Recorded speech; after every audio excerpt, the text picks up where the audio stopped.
There are moments in life when everything looks the same on the outside, but something inside you starts to shift. You can't explain it. It's like your soul is whispering that something's coming. You feel unsettled, even though nothing dramatic has changed. You start seeing repeated signs. A certain number shows up everywhere. A phrase keeps echoing in your heart. Doors start closing. Some people drift away. Others suddenly enter. You notice it, but you shrug it off. But what if I told you? These aren't coincidences. What if those small, strange shifts are heaven's way of saying, get ready. I'm about to change your life. And before we go deeper, if your heart's already stirring, and something in this feels personal, don't scroll past this moment. Take a second and subscribe to this channel, LWN, because this is exactly the kind of word God's been using to prepare his people in silence. Tap the like button too, not just to support, but to let the enemy know, I'm awake now, I'm paying attention. And if you haven't already, hit the bell icon, because the next video might just be the confirmation you've been praying for. Now, imagine you're driving home, taking the same road you've always taken. But this time, your gut says, turn left. Everything in your head says it doesn't make sense, but your heart's nudging you. So you listen. And then you avoid an accident you never saw coming. That's how God speaks sometimes, not in thunder, but in gentle redirections. Have you ever felt like your prayers are bouncing off the ceiling, until suddenly you start sensing silence that's not empty, but expectant, like the silence before a storm, but this time the storm is divine. That's not you going crazy, that's God pulling you in. And when that starts happening, when you feel like the ground beneath you is shifting, but nobody else seems to notice, that's your first sign. Something is about to break, and it's breaking for your breakthrough. Let me tell you about Maya. Maya had been stuck in a job she hated for 5 years. Every day felt like survival. She prayed for change, fasted, read scripture, but nothing changed. And then something odd happened. People around her started talking about calling. She started waking up at 3:17 a.m. every single night. She'd hear the same worship song randomly wherever she went. Her favorite pen ran out, and on it was written, "Move." She thought it was just randomness, until the day her manager called her into the office and said, "We're letting you go." She broke down, not because she lost a job, but because she knew that was the shift. Sometimes, the change you're begging God for looks like loss. And sometimes, before God shows you where He's taking you, He removes everything that made you feel safe where you are. But here's the real question. Would you recognize the signs if God started showing them to you? Or would you call them coincidences and miss your moment? The Bible tells us in Isaiah 43:19, "See, I am doing a new thing. Now it springs up. Do you not perceive it?" That's the verse people read quickly. But stop. Look at the words. God isn't asking if He's doing something new. He's declaring it. He's asking if you're paying attention. There's a reason you're noticing things you used to ignore.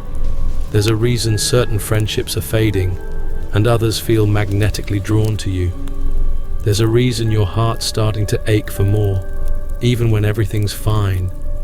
When you start seeing this, your life isn't falling apart, it's lining up. C.S. Lewis once said, "Pain insists upon being attended to. God whispers to us in our pleasures, speaks in our conscience, but shouts in our pain." Maybe the discomfort you're feeling isn't punishment, it's preparation. But the most important sign of all, the one almost everyone misses, is this. You begin to feel detached. Things that used to excite you no longer do. Conversations that once mattered feel empty. Your old patterns start to itch your spirit. That's not depression. That's a spiritual molting. God is making room in you for something bigger, but to receive it, you have to be willing to lose who you were. Don't be afraid of the unfamiliar. When God is preparing you for transformation, He starts by shaking the things you were never meant to stand on. He'll remove your comfort zone like scaffolding and then teach you how to stand on Him. Are you experiencing this? Are you seeing patterns, feeling restless, waking up spiritually in ways you can't explain? Then write, "I see the shift" in the comments right now, because that might be the moment your declaration meets God's confirmation. And as you type that, ask yourself, what if everything I'm losing is actually what's been holding me back? Because the next thing you'll start seeing, if you're paying attention, isn't just change, it's alignment. And alignment is where the real transformation begins. So, what does that alignment look like? What are the unexpected signs that your spirit is catching up with your calling? And how do you not miss your moment when it comes wrapped in the ordinary?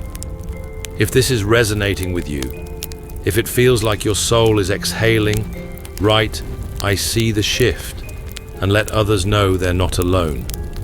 Your words might be the confirmation someone else is praying for. And don't forget to like this video. It's not just support, it's seed. It helps this message reach the exact person who's about to walk into their moment of divine disruption. You've been sensing the shift. But now comes the most critical part.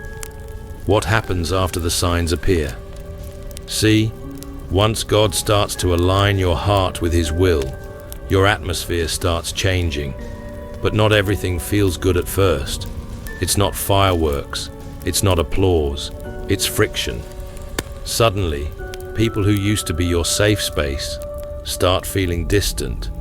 You don't get invited to the same places.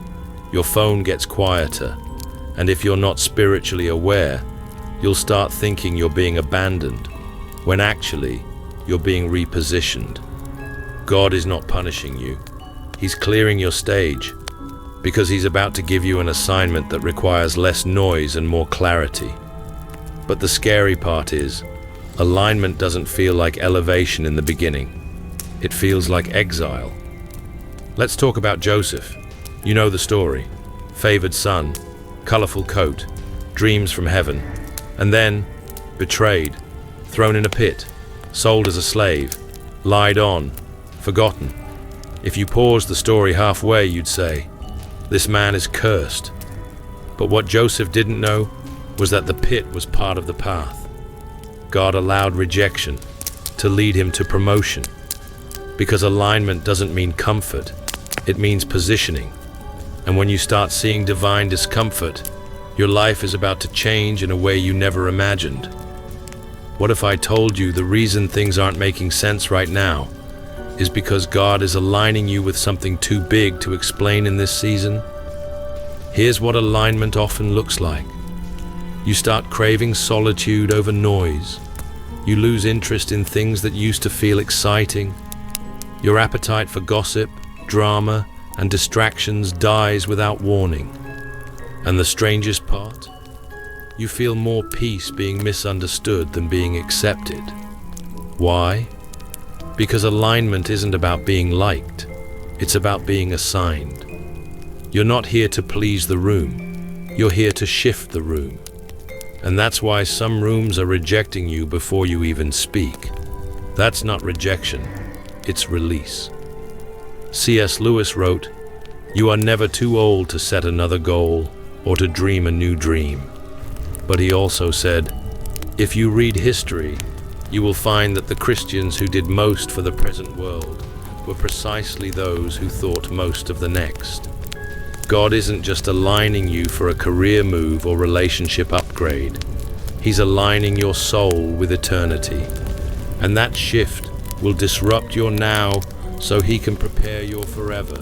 But here's what no one tells you about alignment. The enemy senses it before you fully walk into it.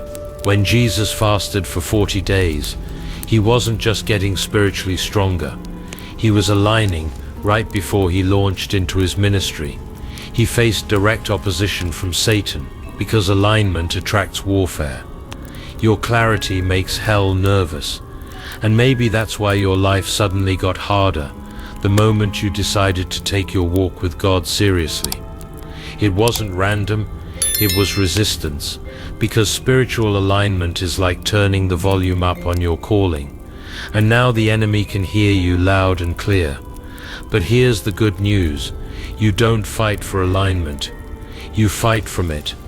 The moment Jesus said, "It is written," the enemy had no more room to argue. That same authority is in you. So the next time you feel overwhelmed, disoriented, or like life is spinning too fast, pause and ask, is this pressure my proof? Because diamonds aren't born in comfort, they're born in crushing. And you might be standing in the hallway of your greatest calling, mistaking it for chaos. But if you can hold steady, stay aligned, and not rush the process, God's about to open a door you didn't even knock on. And I need you to hear this. Just because it hasn't happened yet, doesn't mean it's not happening. God is not slow. He's strategic. He's not ignoring you. He's orchestrating something that will make you cry when you see how every little detail fit together. Write this in the comments right now. God, keep me aligned, even if it hurts, even if it costs me what I thought I needed, even if it means letting go of what I once prayed for. Because when God aligns, He provides. He doesn't just call you, He carries you into it. And if this word is resonating with you, pause right now and hit like. Not because of algorithm, but because it's a way to say, I'm standing on this word. And if you haven't subscribed to LWN, do that now, because we're not building a channel. We're building an army of spiritually awakened, deeply aligned believers. Now, if alignment starts with isolation, what does activation look like? How do you recognize the moment your calling is no longer preparing, but launching? And what's the one spiritual signal that your season has shifted for good? Write, God, keep me aligned, if you're holding on through the pressure, and you trust that it's not the end, it's the setup. And don't leave yet, because what's coming next might be the confirmation you didn't even know you needed. So, you've seen the signs, you've survived the silence, you've wrestled with the loneliness of alignment. But now comes the moment the enemy fears most, your activation. This is the point where everything starts moving, but it won't look how you imagined. It won't be trumpets or spotlights. It might look like a simple conversation, an unexpected opportunity, a moment where you're asked to step up, not because you feel ready, but because God knows you are. Here's the truth most people miss. When God activates you, He rarely announces it. He just opens a door and watches to see if your faith is strong enough to walk through it. You won't feel qualified, but you'll feel called, and that is your green light. Think of David. When God was ready to shift the nation, He didn't call the biggest, boldest warrior. He sent Samuel to a shepherd boy who smelled like sheep and was forgotten by his own father. David didn't chase the oil chased him. Why? Because even in the field, David stayed aligned. Even in obscurity, he worshipped like he was already a king. Maybe you feel overlooked right now. Maybe you've been faithful, but no doors are opening. Let me remind you, you don't need to fight for visibility when you're walking in obedience. When God says it's your time, no man can block it, and no devil can delay it. But here's the twist. Sometimes God activates your next by asking you to release your now. And that's the part we don't like. Because you prayed for this job. You fasted for that relationship. You thanked God when the door opened. But now He's asking, would you still trust me if I told you to walk away? Remember Abraham. He waited decades for Isaac, the son of the promise. Then God said, take your son and sacrifice him. What? Why would God give you something sacred and then test your willingness to lay it down, because activation requires surrender. You can't walk into your next if you're chained to your last. And maybe right now, you're holding on to something God gave you in one season, but He's calling you to lay it down in this one, not because it was bad, but because it's time to grow. Jesus said in John 12:24, "Unless a grain of wheat falls into the ground and dies, it remains alone, but if it dies, it produces much grain." Some of the things you're losing aren't curses, they're seeds, and God is burying them now, so He can multiply them later.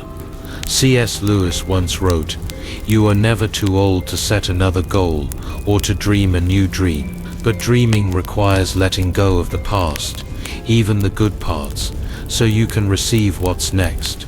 The dream doesn't die, it matures, and when activation starts, so does exposure. Not exposure to shame, exposure to truth. The truth about who you really are, the truth about what you've carried for too long, the truth about what's been holding you back, and what you're finally ready to let go of. When activation hits, you'll start seeing these signs. You'll feel stirred in moments you used to ignore. People will begin asking you things you didn't tell them you could do. Doors will open that you never applied for. And most importantly, you'll feel a holy unease staying where you've been. That's not restlessness, that's destiny tapping your shoulder. So I need you to declare it in the comments right now. I'm ready to move. Even if you're scared, even if you don't have it all figured out, even if all you have is faith the size of a mustard seed, type it out. I'm ready to move. Because sometimes your breakthrough begins the moment your mouth agrees with heaven. And if this video is confirmation for what you've been sensing in your spirit, pause right now. Hit the like button as a public declaration of faith. Subscribe to LWN and tap the bell, because this community is more than content. It's divine timing. You didn't land here by mistake. You're not hearing this by chance. This is your moment. Not the one where everything's figured out, but the one where you finally say, "God, I'm available. Use me anyway." And maybe, just maybe, this is the day heaven has been waiting on. So now the question is no longer if your life will change. It's, will you move when the moment comes? Because when you start seeing this, the isolation, the shaking, the alignment, the push, you're not being punished. You're being positioned. Your life is not breaking down, it's breaking open. Say it one last time in the comments. I'm ready to move. And believe this with everything in you. The shift has already started.